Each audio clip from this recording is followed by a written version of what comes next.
మేషరాశిలో జన్మించిన వారి గుణగణాదులు డైనమిక్ కష్టాలను ఆస్వాదించడం, తమ కంఫర్ట్ జోన్ వదిలి పనిచేయడము, బాధ్యత మరియు యజమానిగా ఉండాలనే కోరిక, వేగము, అనూహ్యంగా, పారదర్శకంగా ఉండటం, తిరుగుబాటు స్వభావం కలిగి ఉన్నప్పటికీ విధేయుడు, అతి పొడిగా, తొందరపాటు, ఔత్సాహికం. మేషరాశిలో జన్మించిన వారి స్వభావము వీరు జీవితంలో ధైర్యమైన మరియు ఉత్సాహభరితమైన మార్గాన్ని కోరుకుంటారు.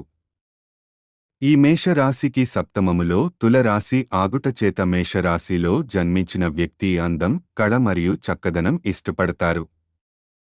మేషం యొక్క జాతకులు స్వతంత్ర ఆలోచనలను కలిగి ఉంటారు. వారు తమ స్వంత విభిన్న మార్గాన్ని కనుగొనడానికి ఇష్టపడతారు మరియు బలమైన నాయకత్వ లక్షణాలను కలిగి ఉంటారు. మొదటి చర్య తీసుకోవడాన్ని ఉత్సాహము చూపుతారు. కానీ ఈ రెసివారు అపజయము ఒప్పుకోలేరు. కొందరికి త్వరగా అసహన స్వభావం వస్తుంది. దానివలన అసహనం కోపముగా మారు అవకాశము ఉంది. అస్థిరత మరియు భాగస్వామితో కఠినముగా ఉండడము, గుర్తింపు కోసము తపిస్తారు. అసూయకు గురి అవ్వడము ఈ మేషరాశి వారి ప్రతికూల లక్షణాలు.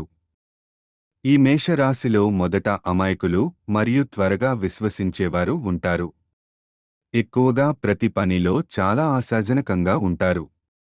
అదే సమయంలో మేషరాశివారు తమ ప్రియమైన వారిని చాలా స్వాధీనపరుచుకోవాలని భావిస్తారు.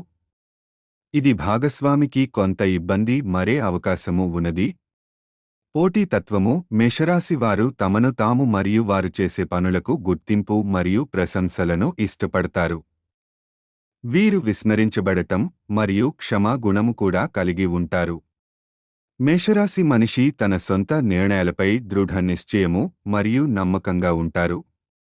ఈ రాశిలో జన్మించిన వారి బలము పెద్ద ఆశయములు, నిజాయితీ, ఆత్మవిశ్వాసం, సానుకూల దృక్పథం.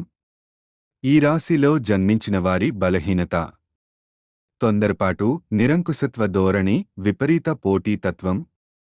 ఈ రాశి వారి అదృష్ట రంగు ఎరుపు, అదృష్ట సంఖ్య 1 మరియు 9. అదృష్టరత్నం పగడము, అదృష్టవారం మంగళ, ఆది, గురువారములు. ఓం సాయి రామ్. మా ఛానల్ను సబ్స్క్రైబ్ చేసుకోండి. వీడియోను లైక్ చేయండి